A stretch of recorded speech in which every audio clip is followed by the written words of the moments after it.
Hey everyone, welcome to Outpost Gray, a YouTube channel designed to provide you with information in cybersecurity, information, and technology to help you on your journey. I'm your host today, Jack Scott, and I am so thrilled to have everybody here and all the live individuals that have popped in. If you are live, thank you. And if you have questions, I will be fielding questions throughout this little brief presentation that I'm going to be giving you about CMMC version 2.0. If you are dropping questions, do me a favor, put a capital Q in front of your question so I can see it a little bit easier. Also, I've got Kimberly. She's going to be modding the chat room, so she will capture your question so you don't have to drop a question multiple times. So let's go ahead and dive into this. Why are you guys all here? Well, we're here to discuss CMMC 2.0. This has been a really big thing that's kind of been rolled out in the last couple of days. So I want to take a couple of minutes to kind of unpack it with you and give you a high level overview of what CMMC is, and especially the version 2.0 that just recently came out. So here we go. All right. So CMMC 2.0, what does it mean to you? So I just put this in a PDF, so it's a little bit touchy. Built this out really quickly right before this, so bear with me.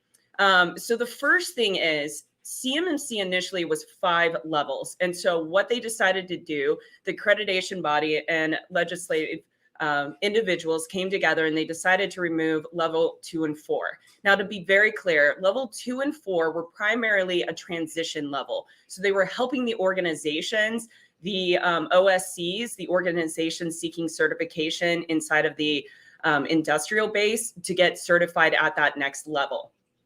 So removing 2 and 4 really did make sense. And what we see over on the right-hand side of this, you're going to see the 3 now progression levels. So you've got 1, 2, and 3. Level 1, and we're going to dive into each of these a little bit more in greater detail. So level 1 is the foundational level. It is still the same level as the previous CMMC. This is where there's going to be self-assessments done. This is primarily for organizations that have federal contract information known as FCI, and they don't have any controlled unclassified information, also known, and you probably have seen it as CUI data. So that is level 1. That is the very, very basic. Now, when we go into level 2, this is where there's some confusion. Level 2 is more of the advanced level. You're going to have companies that have CUI data. Now, there is going to be a differentiator on who is going to be able to self-assess versus need actual third-party C3PAO to assess them. And I will dive into those factors of what will differentiate those organizations in that level 2 bracket, because that's where it's really starting to, it's kind of confusing. And I think I can clear up some of that confusion today for you guys. And then level 3 is just like level 5. It's the expert level. You're going to need an evaluation at this level to be able to get certified to work still within the defense industrial base, or the DIB. So that hasn't changed at all. Now this, I really like this. This is a visual depiction that came out during the town hall that we just recently had with the accreditation body. And this really shows you the breakdown in the new level. So level 3 being the expert level. One of the other significant changes that you're going to see is they've moved away from the controls, the Delta controls, the CMMC controls. So initially what you saw in CMMC version 1 is you had NIST as the primary baseline, and then you had an additional 20, which were called the Delta controls that were added on to it. Those have gone away now. We're not entirely sure if they're going to bring back any CMMC controls or measures, but as of right now, that is not going to happen. What you're going to see is in level 3, you're going to have NIST 800-172 is the baseline. And for level 2, it is going to be, again, and it was all along, it was NIST 800-171, which if you dig into 171, you'll see that this is primarily for the CUI data. Then you'll see right there on the level 2 where it kind of splits off.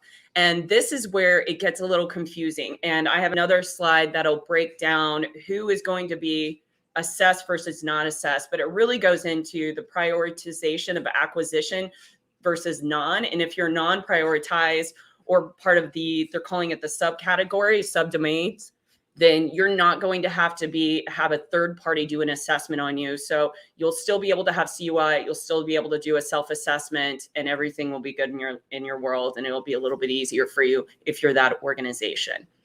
And then for level 1, again, this is not changed. You're going to have your 17 practices, and you're going to continue doing this.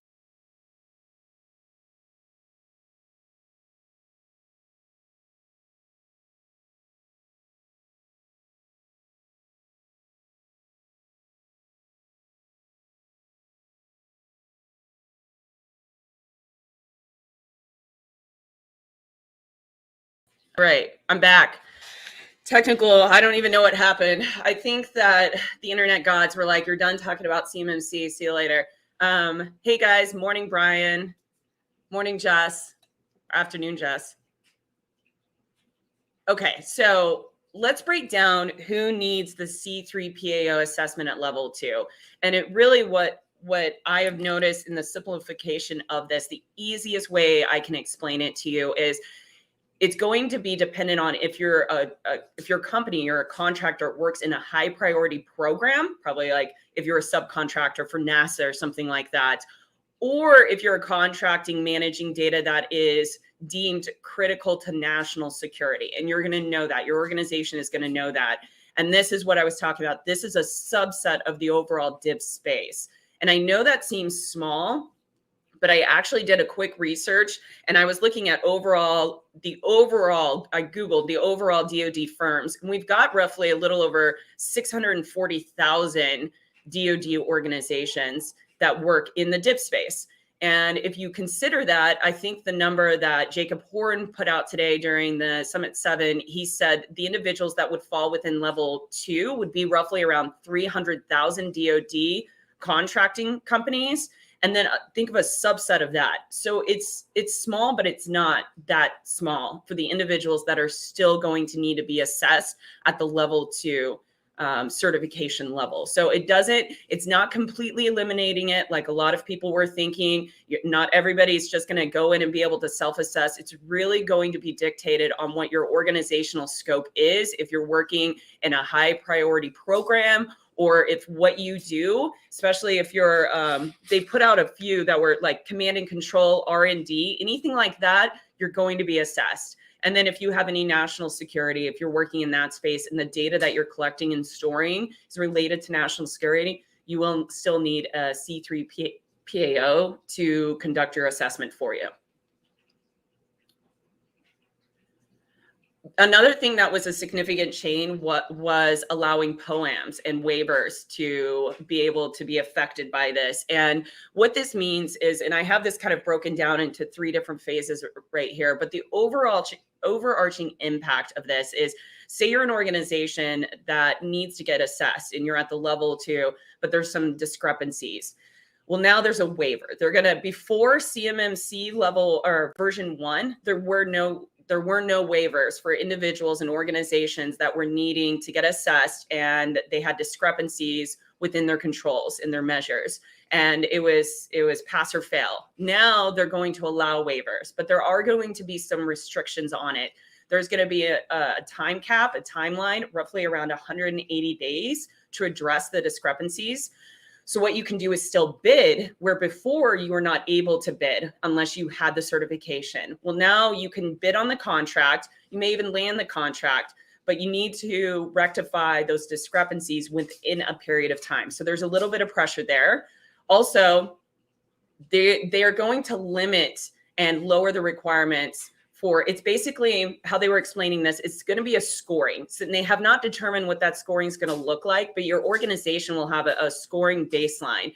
And then they will determine the requirement of that discrepancy. So if it has a high score, then it's going to be harder to receive a pass or a waiver for that, basically. Meaning you will have to mitigate that discrepancy that you have before you can bid or before you can receive that contract. But if it's a lower score on your baseline, then you can receive a waiver and then you can go ahead and you can bid on that contract.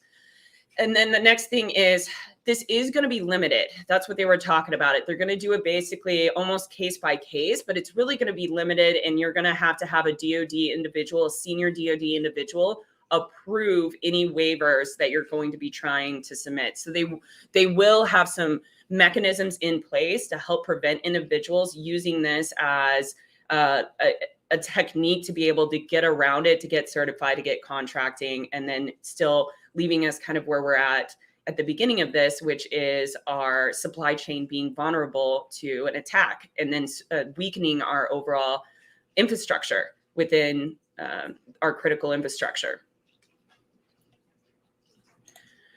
So the next thing is CMMC is on a pause. The overall initiative right now is on a pause. And the reason being is this is a big change.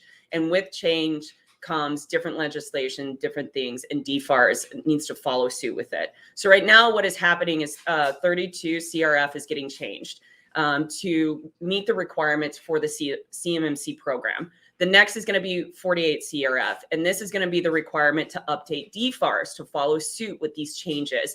And the 48 is really going to define for the contractors what they need to do, what they have to have in place to be able to start going out and making sure they're compliant within this space. So all these things have to take place before they can start rolling this back out.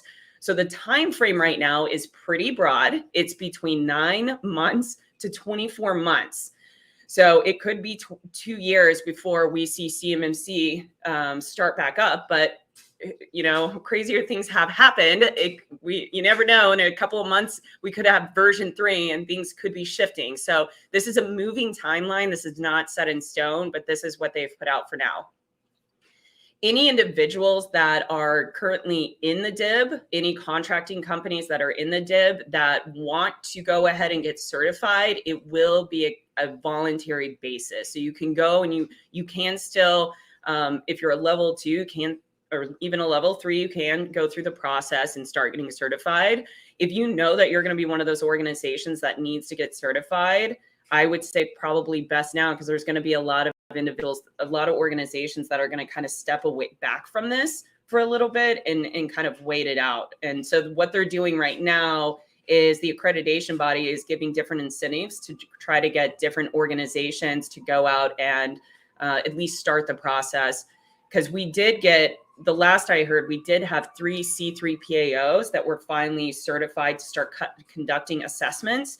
And that was the first step to be able to even start certifying all of the other organizations that were needing to get, at that time, level 3 and level 5, which will be now level 2 and level 3. And that was it. Yay. Okay. So I'm going to pause there. And I'm going to see if anybody has any questions on this before I cover anything else. Let me scroll up to the top really fast and see. I've got, okay, Kimberly, hey. Let me do, yeah, great question, James. So what happens, let me see. Okay. So what happens after the 180-day waiver if a company wins a contract but has not solved the discrepancy? That is an outstanding question, and not one that was clearly answered on any of these calls thus far. If I had to speculate with my professional background and understanding of how the federal system works, and I've spent about 20 years, 2 decades in the space, I would say that it's going to be a case by case. It's honestly going to be dependent again on your score. What is it that you're requesting that waiver? What does that score look like? If it's something that's going to have a high score, it could cause you issues with that contract. It even could cause you a pause to get that discrepancy handled before you could land that contract. If the score is a little bit lower, you're going to have probably a little less problems, I think. And they're still trying to figure out what that scoring process is going to look like right now. From Juan, my favorite person, Ron. All right. One of the challenges I've seen is determining what good point, and where it may be in a company infrastructure. Any tips? Yes, such a great question. I love this. It gets asked all the time, Ron, and it is unclear. And so what we have to do in my company and what we do is we provide different assessments. We call it a gap analysis. Organizations have different names for this, but we utilize a tooling that goes in and it does it verifies your assets and the data that you have on your systems, because a lot of individuals surprisingly do not know if they have CUI data, and then they don't know where it's stored. And there's a lot of reasons for that. So there's different toolings that use different mechanisms and different scoring techniques that you can use. And it'll go in there with agents and it will scan your network and it will help provide you a clear understanding of where your data is. Now, understanding what controlled unclassified information is really going to be dependent on what the scope of the organization is, because for a lawn mowing company, and I love using this analogy because people wouldn't think that a company that does landscaping could have CUI data. But say it's a landscaping company that works for the White House. You might immediately think, okay, they're probably just going to be a level 1, but would they not have blueprints of the White House grounds and know where all of the exits are, all of the entrances, just the general landscape of everything? That could be considered, and I would consider it CUI data. So it's really going to be a personal relationship with that client, sitting down with them, talking to them, understanding what their scope is and what their space is. And then at that point in time, then you can use technology. So there's a human factor and a technology factor to this as well. Awesome, Dan. No questions. That's great. I'm trying to, let me look through while give you guys a couple minutes. I see 2 cyber chicks in here. This is great. I love it. Nice to see you, Erica. I'm looking through the deck that was given to us from the town hall to make sure that I just covered all the high points. This was going to be about 30 minutes, so I think I'm doing well on time. All right. Okay. I think I covered it. If there's no questions, then I will cut this bad baby short. Okay. Awesome. That's all I've got. Thank you guys for showing up. I really appreciate it. Go ahead, leave comments, send me any messages if you got any further questions, and then share this with others, with anybody else you think that could benefit from this. Love you all.